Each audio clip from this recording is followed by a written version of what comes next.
Hey, everybody, and welcome to episode 71 of the Bladeology podcast. We are doing this super quick episode just before we travel to Blade Show West in Salt Lake City, Utah. I wanted to remind you, if you are looking for water jet cutting services, you should hit up the New Jersey Steel Baron if you're trying to figure out how to cut shapes out of other shapes, remove material, or get things cut out of a water jet. Hit them up. They're also doing grinding now. So if you need something surface ground from something that you purchased from them, hit them up. Tell them the guys of the podcast sent you. NewJerseySteelBaron.com for all of your steel needs. Thanks so much. Hope you enjoy.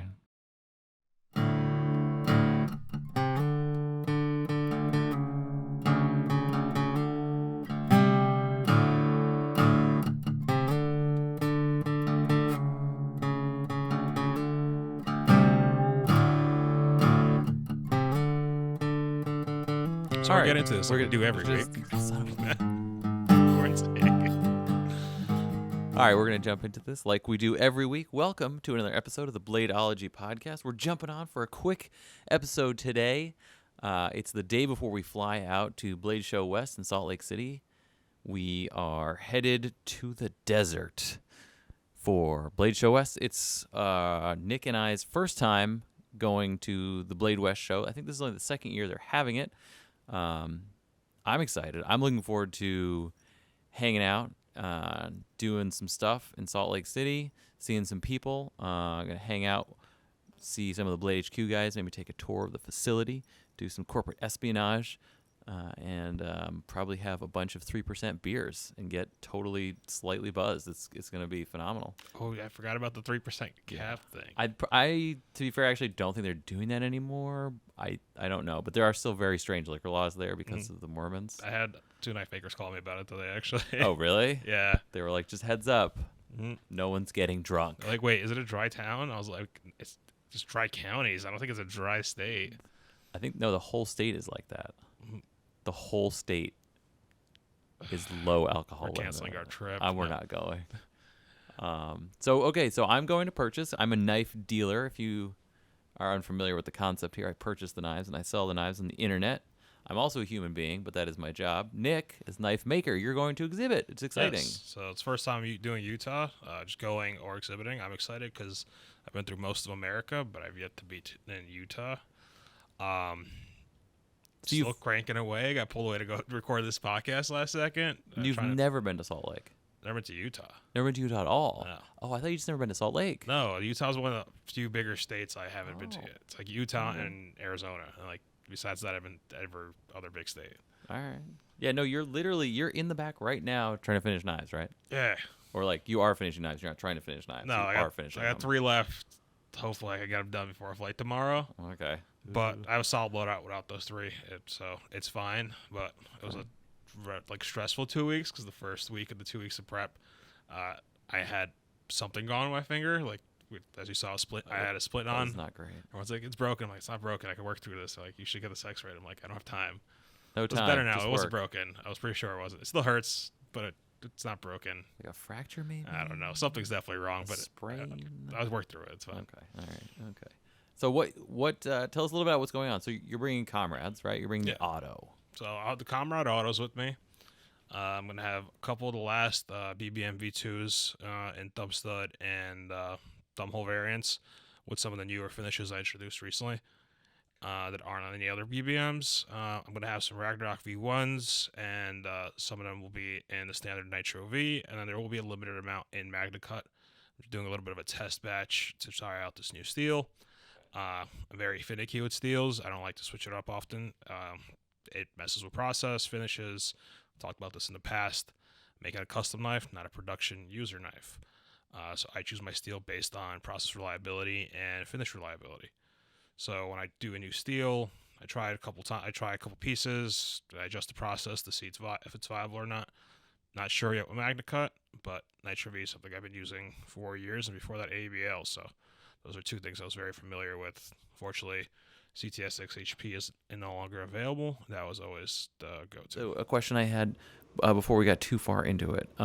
So when you have a Ragnarok version 1, talk to us a little bit about that, what that means, because it's not really a version, right? You're trying to say it's a variant. So I didn't talk about this yet until the V2 would be out, because the BBMs were V1, V2.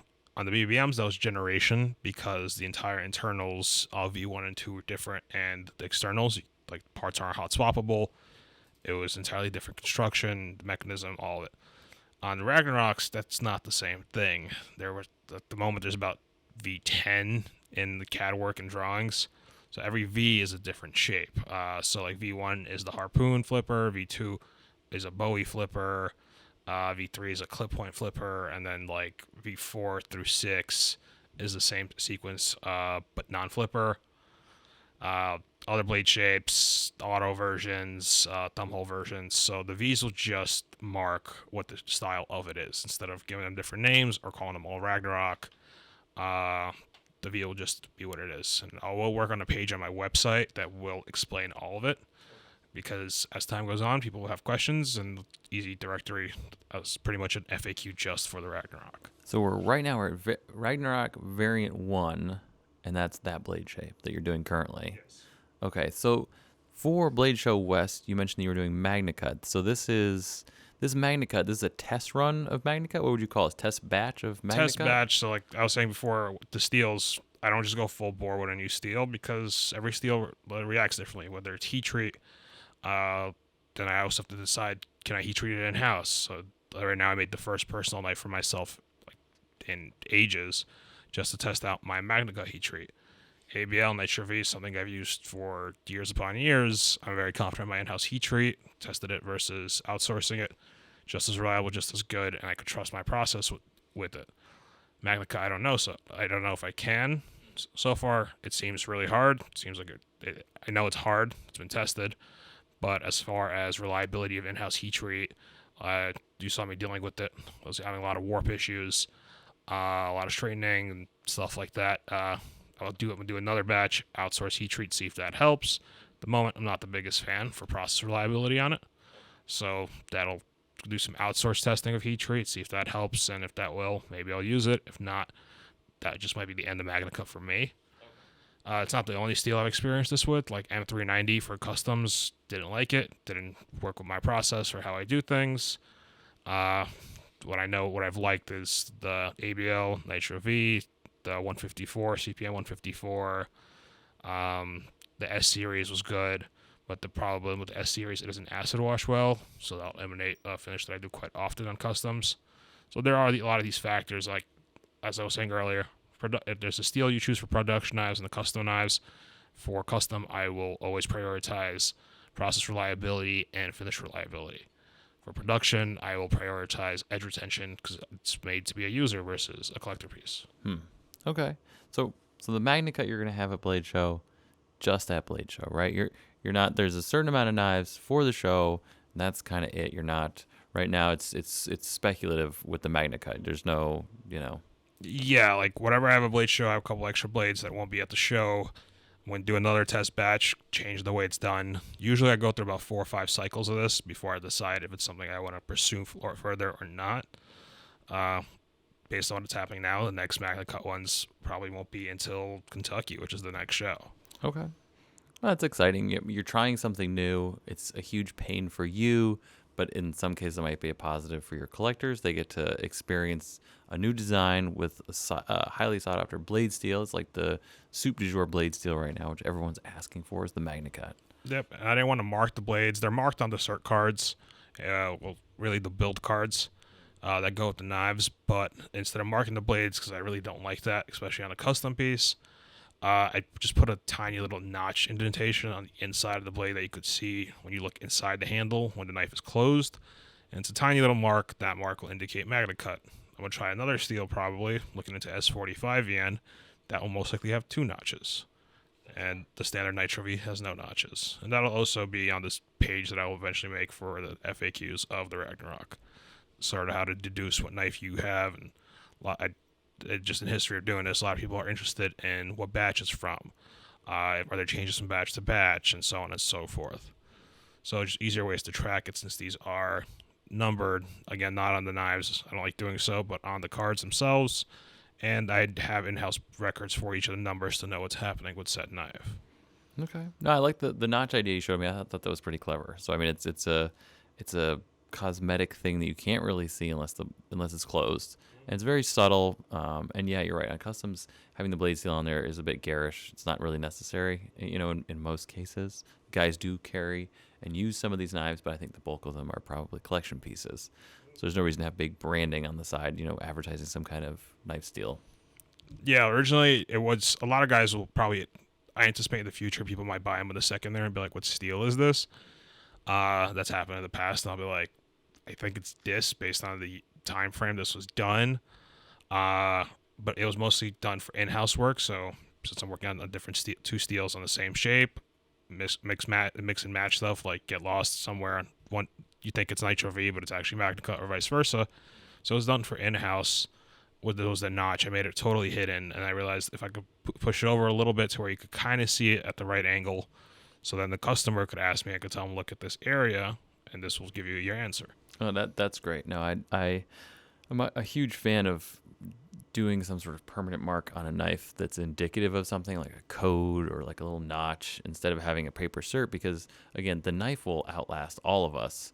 So it should have something imbibed in itself and its physical nature, where you can tell what it's made out of or who made it or Yeah, whatever. I've done it in the past in some pieces, but I've done it hidden where you have to take the knife apart, which again, for in-house records, it works for me, but I've had the emails where someone's like, hey, I bought this on the secondary. I know I'm the fourth or fifth owner, and like the card's missing, the information's missing. I made the knife 7 years ago. I'm like, I think it's CTS XHB or CPM 154 because that's what the two steels I used at the time. But which one it is, I don't know, because I sometimes would work on both at the same time.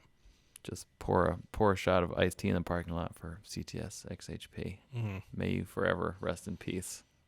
Big sad. Big sad. Big sad. Well, that's exciting. Okay. So we're bringing a whole bunch of stuff to Blade Show West. You got a table, right? We got a table this time. What's the 9J. table? 9J. It's corner table, third row from the back, far middle right side. Easy location, good spot. Come by, see Nick, say hi. I'll probably be haunting around the table. Mm-hmm. It'll be great. Blade Show West. Any news on any other fronts concerning the Comrade? Not ones that I'd like to share at the moment. Okay. But something's always in the works. Right. I just like to show them as they're ready. Gotcha. So the ones at the show will be the custom hand ground ones, though. Yes. Okay. Cool. All I just right. got in some more of the blades from Nick to put some more of those together. Well, that's exciting. I think this is. I'm looking forward to the show. I'm looking forward to seeing how this goes. This is the new norm, which is the 3 blade shows. We got the West, the Texas, and the Atlanta.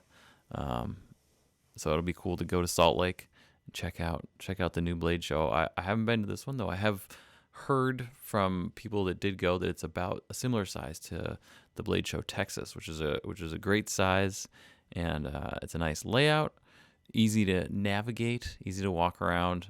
There's a concise booth area and a very logical table format for all the custom guys. So should be good. I know we're gonna hang out with a bunch of people. I'm looking forward to seeing the Hot Crew. We're gonna hang out with those guys. Gavin's gonna be there with a bunch of deadlocks, a bunch of shortcuts. Yeah, John Gray, of course, will be there. Catch up with him, and yeah, should be good. We'll do a show recap when we get back next week. I think we're gonna sit down with Chuck and do that. So, Is Gavin doing anything special for the show? He will have the deadlock that was engraved by Jake Newell from GSIR. So he was working on that at Blade Show Atlanta, but didn't get to finish it. It's not GSIR. It's, As I said, that's the gun range that goes across the street. The engraver guys, whatever the anagram is for them, or the abbreviation. But yeah, that looks GRS. Gotcha. GRS. The one he was working on at Blade Show. GRS. It looks. I saw some sneak peeks of it. It looks great. It's very unlike other engravings on deadlocks that I've seen previously. So, and I believe he will have shortcuts. I think he posted he's gonna have some special custom anodized shortcuts and hopefully some DLC shortcuts. I'm mostly looking forward to definitely picking up a DLC shortcut to go with my prototype. So that should be good. Yeah, we just want to jump on real quick, do an update episode for anybody traveling to Blade West. You can listen to this while you pass out on the flight and hear our soothing voices put you to sleep while you take that edible. All right, get back to making knives. We're going to go. We'll talk to you guys when we get back from Blade Show West. Peace? Peace. Peace is...